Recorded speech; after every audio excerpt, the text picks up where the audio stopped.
Y hey, ¿qué onda? ¿Cómo están, gente de YouTube? Bienvenidos a este video. Y pues bueno, hoy por la mañana estuve mensajeando con el amigo consultor Avilanceta por el WhatsApp. Y últimamente pues he estado platicando más seguido con él, un buen amigo desde hace muchísimo tiempo, al cual le mando un saludote enorme, que espero que esté muy bien. Y pues bueno, también porque es miembro del canal, de la gente que me apoya por aquí. También saludos al amigo José Flores. Entonces, pues bueno, entre la plática, él me mandó un video de errores gravísimos, para no decir otra palabra, errores gravísimos a la post instalación de Linux o después de instalar Linux. Entonces yo siento que él me mandó el video para saber qué pienso y qué tan correcto está, ¿no? Y antes que nada, pues decir que es un video como de 15 minutos, que es de un canal chiquito por ahí de 5 o 6 mil suscriptores. Y está bien, o sea, de cierto modo lo que menciona, sí, pero tampoco es tan simple como lo hace ver, ¿no? Porque, pues bueno, también tiene sus consecuencias y sobre todo si es tu primer contacto con Linux. Hay puntos en los que sí estoy de acuerdo y yo lo veo más como complemento a esa parte y pues bueno, una parte más extensa de estos puntos, ¿no? Bueno, el punto número 1 dice que no agregar repositorios aleatorios. Hasta cierto punto la persona lo ve más por cuestión de seguridad, de no utilizar fuentes desconocidas, fuentes externas, este, bueno, que vengan de sitios que no están firmados. Y bueno, esto con la posibilidad que muchos ya conocen de que de alguna forma se replique esta parte de Windows, ¿no? Que te puedes descargar un programa, un .exe por ahí, un setup, pero ya viene modificado y pues bueno, viene con un regalito por ahí, ¿no? Entonces es justamente para cuidar esa parte de que no te bajes ni te instales un paquete modificado y al momento de instalarlo con permisos de administrador o del sudo, pues termines instalándote también el regalito que viene por ahí, ¿no? Y sí, el consejo está muy bien de no agregar repositorios aleatorios para cuidar esa estabilidad del sistema y no correr ningún riesgo, porque únicamente estás instalando paquetes oficiales.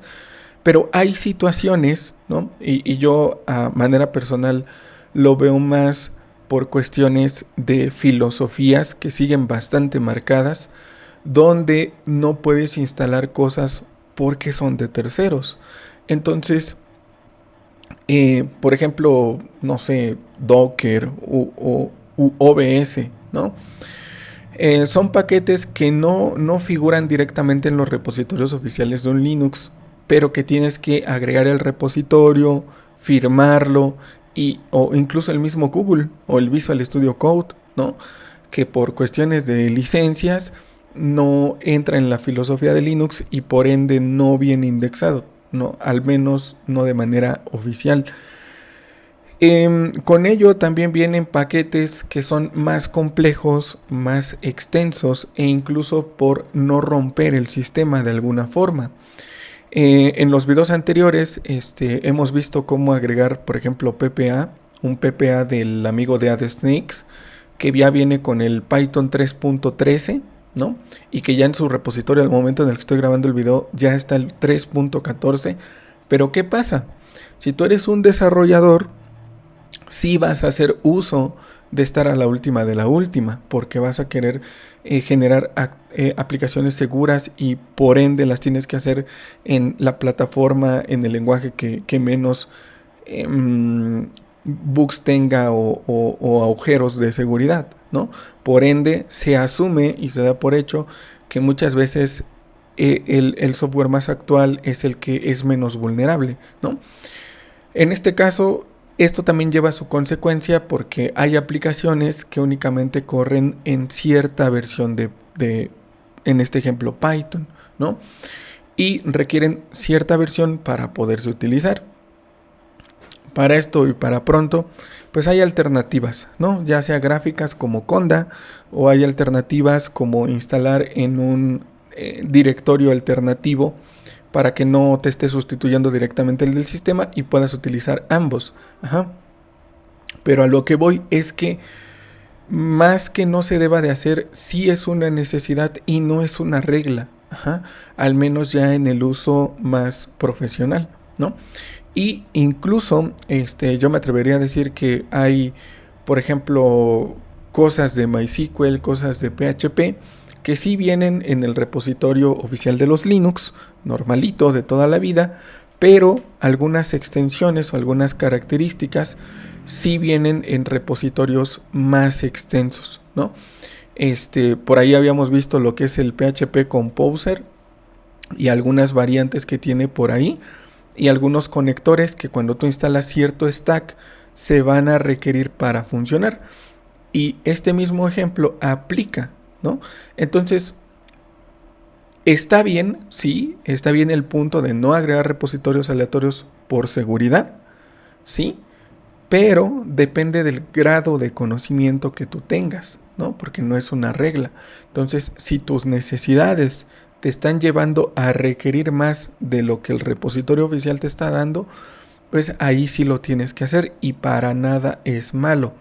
Ahora, ya para no atorarnos tanto en este punto, pues cuando fue la última vez que tuvieron un virus en Linux, ¿no? O sea, yo creo que más que otra cosa depende mucho de la ingenuidad del usuario a veces por dar tanto enter, enter, enter o decirle todo a la terminal que sí y no tanto en fijarse qué es lo que están permitiendo, ¿no? Porque, por ejemplo, en el caso de la instalación del MySQL, cuando tú lanzas el script de configuración, por ahí te pregunta si deseas conectarte mediante SSH o si deseas permitir que se administre la base de datos remotamente y por omisión está que sí, ¿no?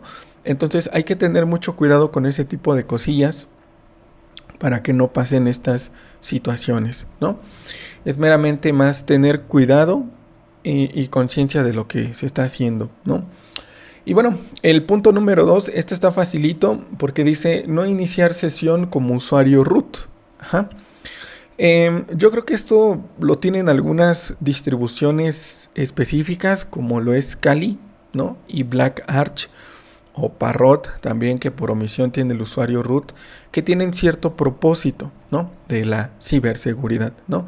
Y hay por ahí paquetitos como lo es el Wireshark que sí requiere ciertos privilegios o incluso, pues bueno, ahorita que estoy viendo aquí la antena, ¿no? Para ponerla en el modo monitor debes de tener esos permisos administrativos para hacer ese tipo de cambios, ¿no? Muchas veces, pues bueno, se optó por tener el permiso de root por defecto, por justamente ahorrar tiempo, porque si todo el tiempo vas a utilizar el usuario administrador, es recortar tiempo en el aspecto de la ciberseguridad, ¿no? Que ya todo lo tienes a mano, ¿no? Pero para un uso cotidiano, eso pues rara vez debería de pasar o muy rara vez deberías de iniciar con el usuario root para pues no eliminar ni tomar una decisión incorrecta y que al rato pues termines cargándote el sistema de que ya no prenda porque eliminaste un servicio, porque eliminaste algún archivo, etcétera, ¿no? Por ahí creo que menciona que hay distribuciones donde, por ejemplo, Ubuntu no tienen el usuario de root habilitado y es justamente por ese aspecto de seguridad, porque vas empezando. Pero bueno, volvemos otra vez a lo mismo. Tal vez a nivel usuario está bien, ¿no? Pero en cuestión más administrativa, en cuestión más pegada a lo profesional, sí debes de tomar ciertas decisiones o incluso hay servicios que únicamente los puedes levantar con el usuario root. Hay incluso a mí me ha tocado seguir documentación que se llega a trabar y que no te respeta el valor que tú le estás colocando. Entonces ahí sí hay que hacerlo un poquito forzado, porque incluso en el uso de las derivadas también tiene como que ciertos frenos para que tú no le llegues a mover, frenos que te puso el desarrollador de la distro. y pues bueno, te los puedes brincar con el root, ¿no? Entonces, sí, también estoy un poquito de acuerdo de utilizarlo lo menos posible, pero tampoco digo que lo omitas, porque si no, pues vas a quedar como un poquito limitado, ¿no? El número 3 dice no eliminar archivos aleatorios, ¿no? Y aquí se me hizo bastante curioso. Te dice no eliminar archivos aleatorios de la carpeta de etc, de la de binarios, de la USR, de la de var y demás. Y yo digo, pues bueno, ¿como por qué el usuario llegaría a tomar una decisión así? ¿No? De entrada, si tú le estás hablando al usuario que no utilice el usuario root, ¿cómo va a acceder a esos directorios? ¿No? Entonces ni siquiera los va a poder modificar porque no tiene los permisos necesarios.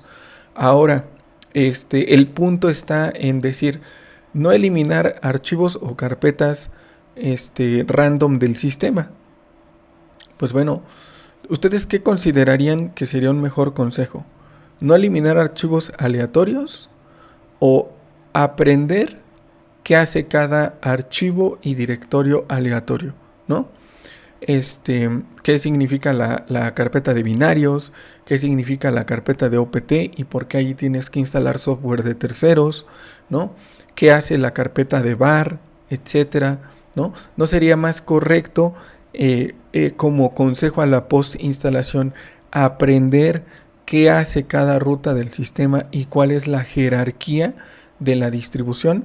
Que por ahí anda el humo de que todo es lo mismo, pero pues no es lo mismo, ¿no? Porque claramente hay unos puntos cruciales que definen también el comportamiento del sistema.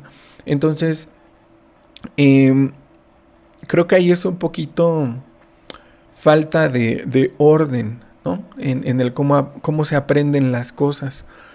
Y pues a mí básicamente es lo que me estuvo llevando a esta parte, porque, pues bueno, esto ya lo he mencionado en algún otro video, pero les digo, pues muchas veces cuando la gente ve tutoriales y quiere aprender de Linux, agarra un tutorial de fulanito, un tutorial de menganito, un video del blog de Juanchito, tal canal que apenas va empezando, tal video del Satiel, y los meten en su conocimiento base de Linux, creyendo que van a suplir esas necesidades y tapar esos huequitos uno con el otro, ¿no?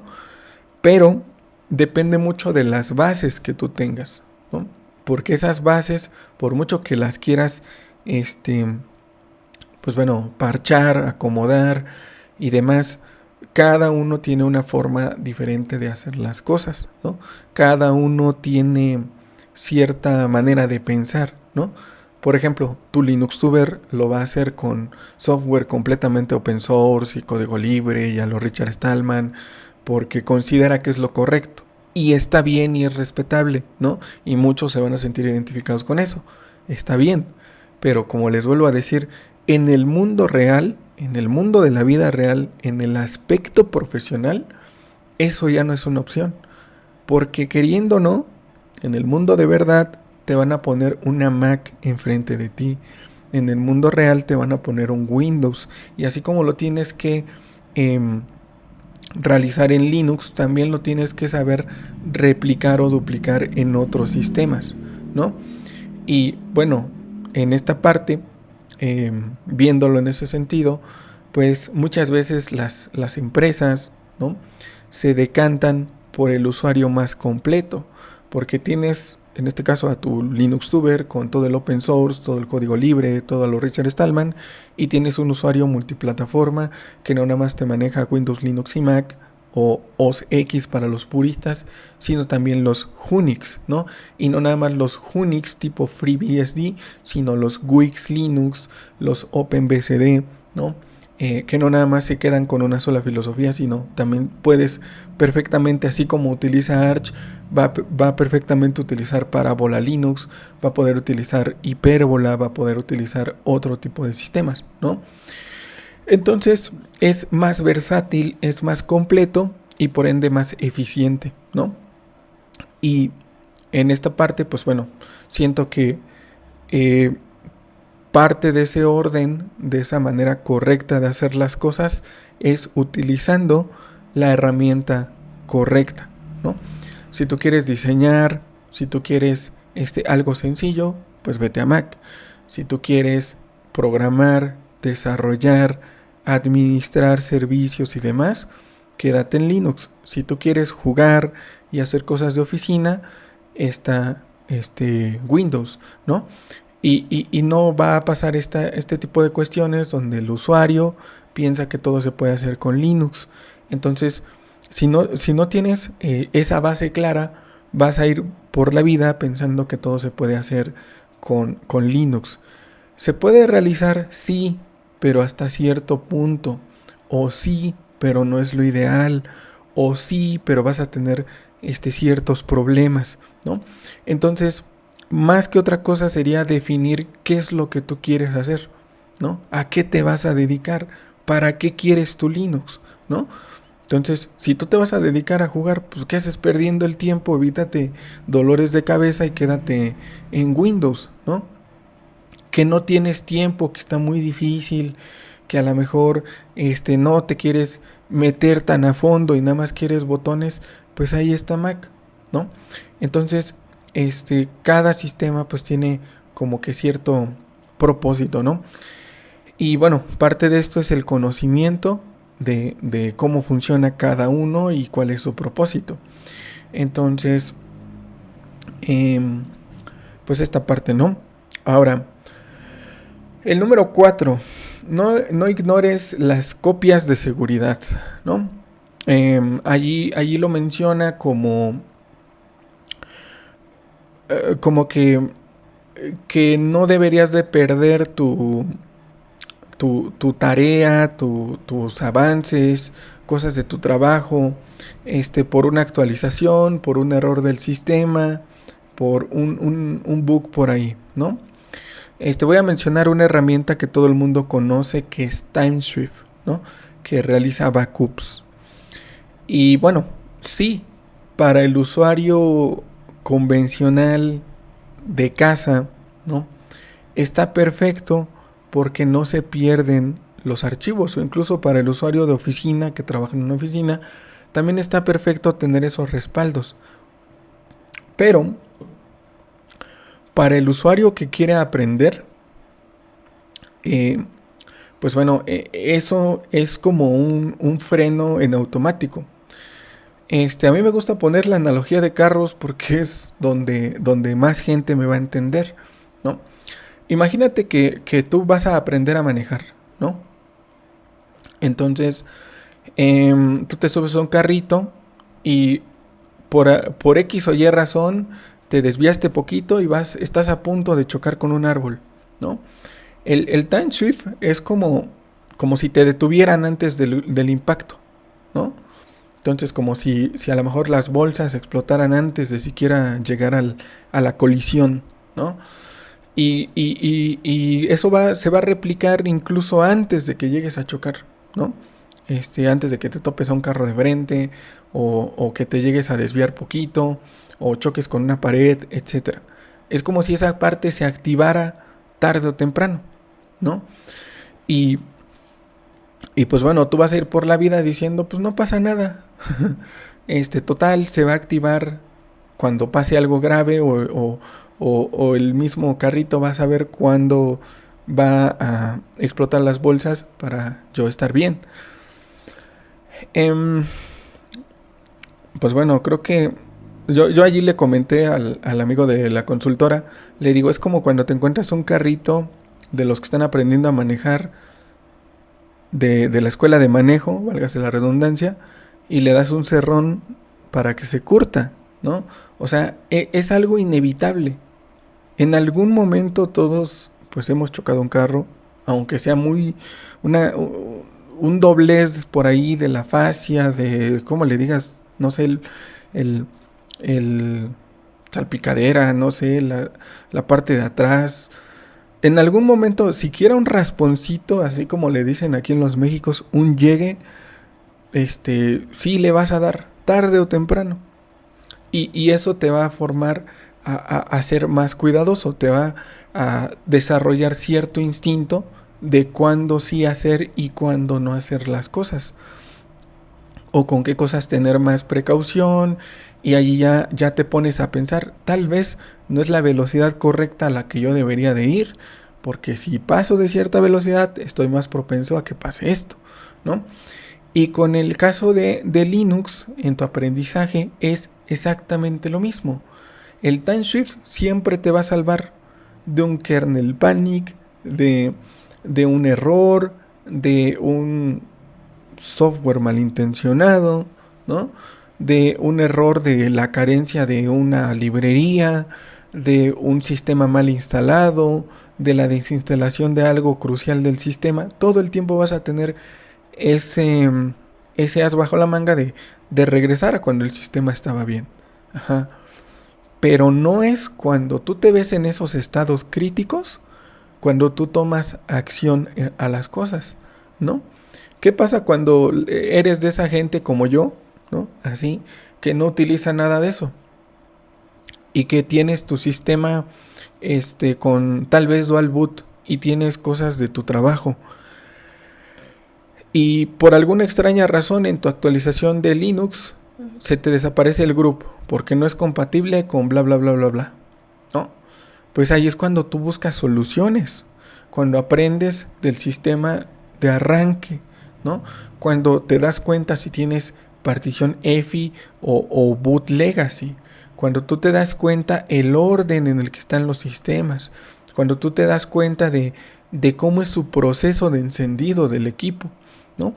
Y son esas situaciones que te van a estar obligando a aprender constantemente y sobre todo pues tener más precaución. Ahora, en el contexto del carrito, no es algo donde tu vida peligre así como que a ese nivel, ¿no? En el caso de Linux, pues ¿qué es lo peor que puede pasar? ¿No? Pues formatear o, re, o para la próxima irte por un sistema no tan complicado, ¿no? O tal vez una que tenga una ayudadita por ahí, que sería una distro derivada, ¿no? Entonces, yo los invitaría a que también le pierdan un poquito de miedo, porque si ustedes siguen pensando así, no se van a atrever a ciertas cosas. Y ese tipo de cosas, cuando ustedes, a lo mejor, yo siento que hay gente que utiliza Linux y jamás ha particionado más allá del proceso de instalación. O sea, le dan siguiente, enter, enter, enter. Y cuando ustedes se van en la necesidad de tener una partición, por ejemplo, de datos, y que no haya una interfaz gráfica como el Gparted, y que lo quieran hacer con la terminal, pues siento que hay gente que no va a llegar a ese punto porque le da miedo realizar ese tipo de cosas, porque piensan, lo voy a descomponer. O hay gente que ni siquiera abre la terminal porque dice, ¿qué tal que le escribo algo raro y se descompone? Pues no pasa nada, ¿no? O para eso están las máquinas virtuales también. Entonces, aquí lo ideal para mí, a muy manera personal, es primero aprende a ocupar el sistema antes de empezarlo a utilizar para tú todos los días. Primero investiga qué es lo que estás haciendo antes de siquiera hacer el comando. Porque pues tristemente ahorita ya se acostumbraron a que lo ven en un canal y lo quieren replicar sin saber las consecuencias pues que va a tener, ¿no? Y pues bueno, ahora sí que ambos puntos están bien. O sea, si tú quieres aprender, te debes de quitar todos esos frenos y debes de quitarte el miedo y lo tienes que hacer porque Linux no es fácil, ¿no? Y si tú quieres algo estable, algo que no te rompa, algo donde no pase nada y sea absurdamente aburrido, pues ponte Linux Mint y ponte TimeShift porque ahí no va a pasar nada, ¿no? Y ahí todo lo tienes resuelto, ahí no tienes dolores de cabeza. Pero pues bueno, yo con todo el amor del mundo también les digo, ¿realmente eso es utilizar Linux? ¿O es como un Windows 2.0 sin pagar licencia, ¿no? Entonces, pues si van a ocupar Linux, ocúpenlo en todo el sentido de la palabra. Ahora, esta también está fácil, el punto número 5. Instalar paquetes que puedan romper el entorno gráfico predeterminado. Allí en el video, porque pues, sí lo vi completo, te dice que no hagas este tipo de cosas porque anteriormente sí se podía hacer, ¿no? Em, Anteriormente no había tanto problema. Sí podés tener hasta 3 4 escritorios y no pasaba nada. ¿Por qué? Porque cada inicio de sesión te respetaba las aplicaciones. Ejemplo de esto, tú te metías a XFCE y te metías a KDE y únicamente cuando estabas en KDE te mostraba las aplicaciones de KDE y cuando te pasabas a XFCE únicamente te mostraba las aplicaciones de XFCE. Entonces era más fácil manejarlo. Actualmente, pues bueno, los mismos escritorios se están sobreponiendo uno sobre el otro y cuando tú entras a un menú vas a tener todo lo que te detecte una entrada en el sistema, como un lanzador. Entonces, si tú llegaste a instalar algo como LXD, LXQT y tienes una combinación rara, por ejemplo un genome, ¿no? Donde todo se muestra así a pantalla completa, todo suelto, pues bueno, en esa parte pues va a ser un caos, porque va a ser difícilmente administrable y también visualmente, aunque le pongan los iconos, vas a tener muchos duplicados, ¿no? Ahora, sí hay hay sus excepciones donde sí se puede de cierto modo tener lo mejor de ambos mundos, ¿no? Donde a lo mejor tú tienes como escritorio Bespawn, le bajas a tope el consumo de recursos con un Window Manager y lanzas aplicaciones de, de KDE, ¿no? Y se ven bonitas, se ven modernas, se ven con las animaciones, ¿no? Incluso estaría como bien configurado, estaría rivalizando con un Hyperland o lo que ahorita conocemos como Hyperland. Entonces, pero son casos muy concretos o son combinaciones ya establecidas o prearmadas. Pero de ahí a tener 3 escritorios nada más porque me gusta, pues sí estás en tu libertad. O sea, yo no te voy a decir cómo usar tu sistema, pero también se va a ver reflejado en tu flujo de trabajo. No vas a ser tan eficiente y tal vez ahora te vas a tardar más y también vas a tener más errores. Yo a manera personal siento que con 2 escritorios es más que suficiente. Meterle más ya es ponerte el pie solito, ¿no? Y por ahí diría el Jams, se ve naco, ¿no? O sea, no hagan esas combinaciones. No me gusta usar esa palabra, porque tampoco estoy de acuerdo, pero sí tiene un poquito de razón que se mira mal, ¿no? O sea, visualmente como que o te gusta o de plano no, no es tan agradable, ¿no? Entonces, yo también he visto esa parte de que luego le instalan como 3 escritorios diferentes y, y pues dices, no tienes ni siquiera definido para qué lo vas a ocupar, ¿no? Entonces, más que otra cosa sería irnos otro escaloncito abajo, definir qué vas a hacer. Si vas a desarrollar, si vas a programar, pues vete por Budgie, porque ahí tiene las applets, porque ahí no tiene restricción del orden en cómo vas acomodando las cosas. Si en tu caso vienes de Windows y quieres las cosas sencillas y quieres que todo sea bonito y el consumo de recursos no es un problema, pues tienes KDE.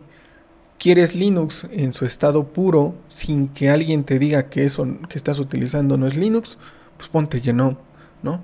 Entonces, lejos de no mezclar las cosas o qué no hacer, es definir qué vas a hacer, ¿no? Entonces, creo que una vez que tienes claro el propósito y sobre todo lo mismo que les repito, orden en lo que vas a hacer, no se tiene por qué dar ese tipo de situaciones. Ahora, ya para finalizar, porque la gente ya se está durmiendo, No deshabilites C Linux como punto número 7 o AppArmor, ¿no? Y vuelve otra vez a lo mismo de cuestión de seguridad. Yo en lo personal, yo lo vi con Fedora. Voy a hablar desde mi punto de vista con Fedora porque es en el único sistema donde lo comencé a utilizar en forma, ¿no? A veces tienes que deshabilitar y levantar servicios. Me brinqué un punto, ahorita lo vemos al final. Este, Tienes que deshabilitar servicios y tienes que levantarlos y tienes que crearlos. Pero muchas veces, por supuesta seguridad, no te deja hacerlo. Y esto lo podemos ver en ejemplos bastante sencillos. Porque en ocasiones, tú, por ejemplo, instalas el Apache, ¿no? En Fedora tiene otro nombre, pero pues bueno, para que ustedes lo entiendan, pues el Apache. Tú instalas tu servidor de Apache y resulta que cuando tú vas, ¿no? Independientemente del navegador que tú ocupes y colocas localhost, no te conecta. O sea, te dice, no, se encontró el servidor de bla, bla, bla, bla, bla, verifique su conexión a internet y demás. O buscas tu dirección IP, la colocas para entrar de manera local y tampoco conecta, ¿no? Entonces, ¿por qué pasa esto? Ejemplo sencillo y cortito. Porque el proceso del script de instalación de Apache que viene interno en el paquete oficial cuando se sudo apt install httpd, ¿no? O Apache 2 para los más puristas, le das enter, se baja tu paquetito de Apache, se descomprime, allí vienen algunas cosas pues como semiautomáticas y en ese proceso eh, sigue el mismo orden de un lenguaje de programación, instalar, instalar, instalar, instalar, topé con esta parte, me brinco a esta parte, instalar, instalar, instalar, instalar, me di cuenta que falta tal librería, me regreso hasta acá y lo retomo por acá, pum, pum, pum, ahora ya no me da error, ahora sí puedo avanzar hasta acá y tal, tal, tal, tal, tal. Entonces, hay esos como bucles, ¿no? Donde el mismo proceso de instalación sube, baja, reinicia, o sea, se vuelve a parte del inicio, retoma una vez que está instalado algo, vuelve a comenzar todo desde cero. Y esto se hace a velocidades que no son perceptibles. Y en la terminal, pues medianamente lo único que vas viendo está en este proceso A, B, C, D, E, F, ¿no? Entonces, esa parte de cómo funciona el paquete no la ves. Ajá. Y no te da error porque realmente no hay un error. Ajá. Porque el paquete hizo lo que tenía que hacer. Eso ya corresponde a tu configuración del sistema. Ajá. Entonces, si aquí te dice el C Linux, no te metas a esta ruta, lo que va a hacer el script es respetar eso. Va a asumir que tú estás consciente de tu misma configuración y va a omitir esa parte. Y la instalación va a ser correcta, pero como consecuencia, pues no conecta o no pasa nada. Y tú puedes instalar Firefox, puedes instalar Google Chrome, puedes instalar Falcon, cualquier otro navegador y todos van a hacer lo mismo. ¿Por qué? Porque depende de las restricciones que tiene el C Linux en tu sistema, ¿no? Y el AppArmor pues es más de lo mismo, la misma gata pero revolcada, ¿no? Y bueno, se dan esas situaciones donde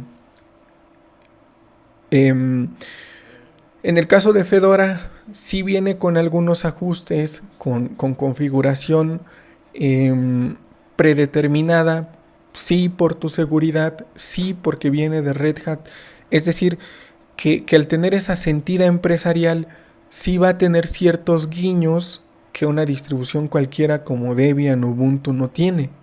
Sí va a tener esos mini ajustes, así el toquecín, así el twist de seguridad, porque eso es lo que está diferenciando a Fedora. Y entre esos extras, pues está el C Linux. Ahora, yo lo he probado, incluso por ahí está el tutorial de cómo deshabilitar C Linux en Fedora, ¿no? este, eh, Tanto hacerlo gráficamente como hacerlo de manera manual en su archivo, ¿no? De on, off, 0, 1, 2 y demás, ¿no? Y bueno, tal vez para usuario normal no está bien deshabilitarlo, pero cuando tú eres persona que ya tiene cierto grado de conocimiento, que no estamos hablando de un Debian, de un Ubuntu, estamos hablando de un Fedora, entrada al ámbito profesional, ya se vuelve una necesidad. La opción está, la opción te la está dando los desarrolladores, pero de ahí a que sea lo que tú necesitas o que tengas que seguir ese camino, no. Entonces, sí tú deberías de tener un poquito el control de saber lo que estás haciendo, y también no quiere decir quitarlo por quitar. Lo puedes deshabilitar, levantar el servicio, el proceso, hacer todo el cambio y habilitarlo. Deshabilitas, modificas, lo habilitas. Y queda exactamente con lo mismo y las capas de seguridad son las mismas, ¿no? Y bueno, yo creo que también necesitar ese tipo de ayuda. El C Linux es como el antivirus para pronto, ¿no? Entonces, realmente tienes el control de tu sistema, realmente vas a tener esa sentida de que estás utilizando el sistema cuando te están poniendo el freno o no. Entonces, yo creo que aquí depende de el grado de conocimientos que tú tengas. Entonces ahí te recomienda, sí, por seguridad no lo deshabilites, pero no quiere decir que eso se va a cumplir en todas las distros. Porque ¿qué va a pasar cuando tú te pases a un Arch? Ahí no tienes el Linux. Ahí lo vas a tener que deshabilitar o instalar o configurar tú. Entonces no es una regla, ¿no? Aquí nos dice el punto que me brinqué porque pues también ya me voy. Dice, no instalar software de servidor en un escritorio de desktop, ¿no? Ahí te recomienda, y este amiguito nos dice, hay distribuciones que son para servidor, utilízalas porque están hechas para eso, no comprometas tu equipo de todos los días en hacer ese tipo de cosas, donde si hay otro usuario, hay otra persona, por ejemplo, en este caso mi hermana, que venga y ocupe la computadora, pues el sistema con su proceso de servidor está expuesto a que un error y le muevan por ahí, ¿no? Y la persona, o en este caso el creador de contenido, te dice, instala una máquina virtual o ponlo en una máquina virtual o preferentemente hazlo en un disco aparte, ¿no? Está bien, sí, es lo correcto, es lo ideal, es también algo que yo defiendo bastante, que es utilizar las cosas para su propósito, pero pues tristemente, al menos estamos en Latinoamérica, específicamente en los Méxicos, y las cosas no son tan de elegir, ¿no? Entonces, tener un equipo adicional requiere una inversión, ¿no? Gente que gente que a lo mejor me ve, ¿no? O que utiliza Linux, es porque no se puede dar ese lujo. Ajá. Incluso yo me entro en esa bolsita, ¿no? Porque yo no tengo así equipos para estar probando todo lo que yo quiera, ¿no? Entonces, para levantar una máquina virtual también necesitas buen procesador, cierta cantidad de RAM, cierta cantidad de gráfica. Sí es lo ideal, sí es lo correcto, pero pues también fíjate a quién se lo estás pidiendo, ¿no? Si la gente usa cierta derivada de la derivada, ¿no? De color verde, amarillo, de la color que le quieras poner, porque se supone que Linux consume muchos recursos y ahora le estás pidiendo otro disco duro, una máquina virtual, cosas adicionales, pues no, ¿no? O hay gente, y esto lo saco de mis mismas estadísticas, hay gente que sigue teniendo el mismo equipo hace algunos años, ¿no? O gente que también ni siquiera es por decisión, ¿no? Que me han dicho, no, pues por acá en Argentina, por acá en cierto lugar del sur de Latinoamérica, no nos podemos permitir eso por los impuestos, por las aduanas, porque a lo mejor nos llega yo quiero actualizar, yo tengo el dinero, pero el hardware no nos llega hasta acá, hasta con un año, 2 años de desfase. O sea, por eso justamente se quedan en Linux, porque no tienen otra opción. Entonces hay que ser un poquito más conscientes y también pues decir, ok, entonces ahí cuál es mi solución o mi respuesta. No necesariamente lo tienes que llevar a cabo. Lo puedes aprender seccionado, ¿no? Yo nunca tuve la PC que ven aquí, ¿no? Esta, esta de aquí. Yo nunca la tuve. Yo tuve una laptop Lenovo con un i3. Satiel, ¿y cómo aprendiste a bajarle los recursos al sistema? ¿O cómo le hiciste para hacer tutoriales con una máquina virtual pesada como VMware Workstation y grabar al mismo tiempo? Hace algunos ayeres, hace unos 2-3 años, pues aprendiendo a utilizar un Window Manager, porque yo no tuve opción, ¿no? Satiel, ¿cómo le hiciste para sacar tutoriales de servidor? Sacándolos seccionadamente. Eh, le creé su proceso con systemd, ¿no? Eh, Expliqué lo que era Apache, ¿no? Eh, Terminé de hacer ese tutorial, me fui por un servidor de correo, me fui ahora por un servidor de almacenamiento de OnCloud. Y tal vez yo no lo pude en esos momentos tener corriendo todo el tiempo, pero hice mi instalación correcta y me quedé con esa información. Entonces ya dije, ya puedo levantar un servidor web, un servidor de correo, un servidor FTP, etcétera, etcétera, etcétera. Ya lo pude llevar a cabo. Tal vez no lo tengo corriendo ni siquiera para mí, pero ya sé cómo se hace, ¿no? Entonces, acto seguido, cuando a mí se me presenta la situación de tener que configurar e instalar un OnCloud, yo ya supe cómo echarlo a andar, ya supe cómo configurarlo, porque aunque yo no lo tuve funcionando siquiera para mí, me documenté y me informé de cómo administrar y gestionarlo completamente. Entonces, no lo eché a andar así al 100%, no le puse archivos, no le puse ciertas configuraciones porque evidentemente mi hardware me limitó, pero aprendí el proceso, ¿no? Que sería como que la parte teórica y semipráctica con lo poquito que pude echar a andar en mi equipo, ¿no?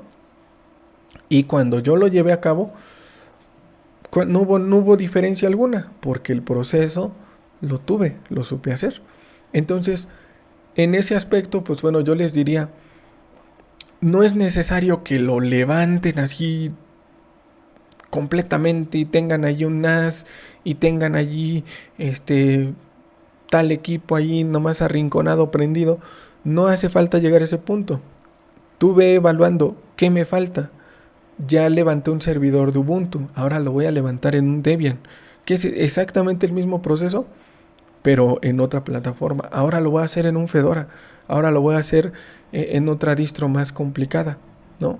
Ahora me voy a ir por un TrueNAS, ahora voy a ver qué es un RAID, ahora voy a ver cuántos RAIDs diferentes hay y tener bien en claro cuál es la diferencia de un RAID 0, de un RAID 5, etcétera, etcétera, etcétera.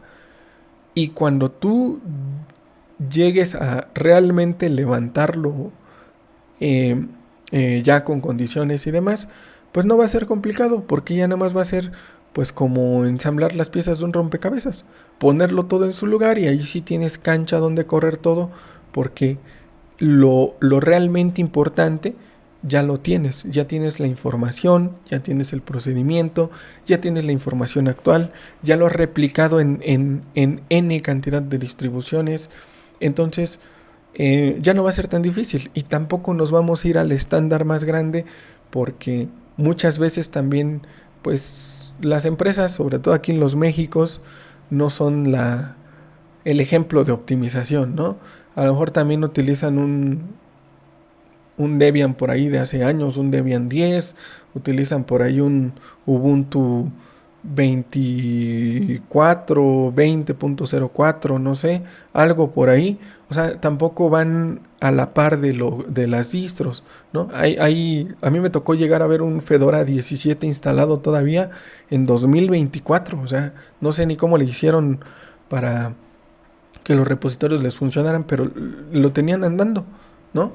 Entonces, el mundo real es muy diferente y no necesariamente lo tienes que llevar hasta el final así completo para, pues para aprender algo, ¿no? Quédense más como meramente el proceso, quédense más como de, ok, no lo puedo hacer todo junto, pero lo hago por partes. Entonces, vuelvo a repetir, yo no tengo nada en contra de nadie, simplemente que no me pareció tan correcto dejar de lado este tipo de cosas a las que tú te vas a enfrentar.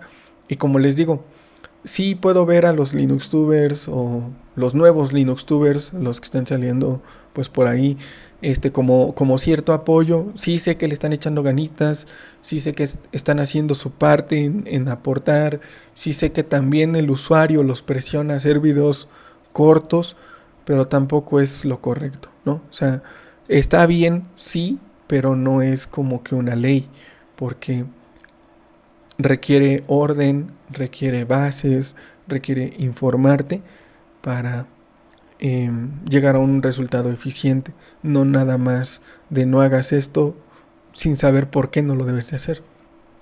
Entonces, pues poquito más. Espero que les haya gustado. Entonces, ahí está la respuestota extensa para el amigo Consultra Vilanceta. Y pues bueno, hay que me siga mandando WhatsApp porque me manda audios. A ver si por aquí les puedo poner un poquito de... Así un pedacito para que vean, porque luego me van a decir, ay, Satiel, tú me estás engañando, de seguro ni te mensajes con nadie. Ven, ahí está. Un gusto saludar. Super Seti Satiel, ¿qué tal? ¿Cómo estás? ¿Cómo te va? Un gusto saludarte. ¿Cómo vas con la novia? ¿Cómo va la chamba? ¿Cómo has estado? Entonces, pues súper bien, súper bien. Ahí vamos, ahí vamos. Y pues bueno, no lo quise dejar ahí como que en el mensaje por ahí. O sea, no lo quise nada más pues quedarme ahí con la respuesta. Vamos a ponerlo así. Ah, no, es que no se va a poder. Como que le desglosé los puntos un poquito.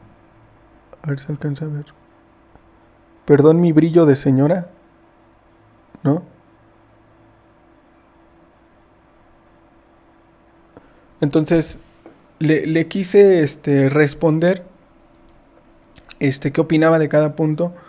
Pero también siento que así como él tuvo la duda y qué opinión yo tengo al respecto, pues siento que más de uno está en la misma situación, ¿no? Yo le expliqué así también muy de rapidito, pero pues bueno, siento que también es importante que la gente del canal sepa esto, ¿no?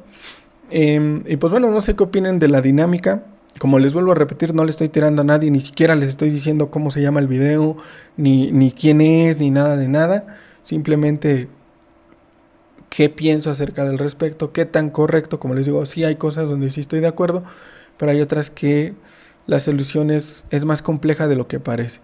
Entonces, y sobre todo viendo la escalabilidad, o al menos en este canal, lo que se busca es aprender y no quedarte en las mismas, ¿no?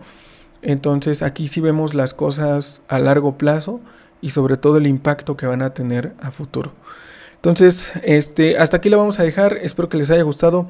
Yo creo que lo subo así sin editar porque ahora sí ya voy poquito tarde. Entonces, ya hice mi video de Linux, ya me voy a poder bañar. Pues ya ahorita ya me baño rápido y ya me salgo y me voy por ahí. Entonces, sería prácticamente todo. Espero que les haya gustado. Suscríbanse. Gracias a toda la gente que me apoya. Y pues bueno, ya somos 75,000 suscriptores. Incluso a los haters que también por ahí me hicieron publicidad gratis. Muchas gracias porque también ya me había atorado en los 74,000 por un buen ratote. Entonces, gracias a que por ahí también me dieron publicidad indirectamente, pues se llegó a los 75,000. Así que también muchas gracias. Y pues nada, perrito Linuxero. Qué buen name. Pues nada más. Entonces, pues obviamente ahora vamos por los 80,000 subs, con la posibilidad de llegar a los 100 en algún momento. Y pues nada más. Ahora sí, sería todo y nos vemos en la próxima.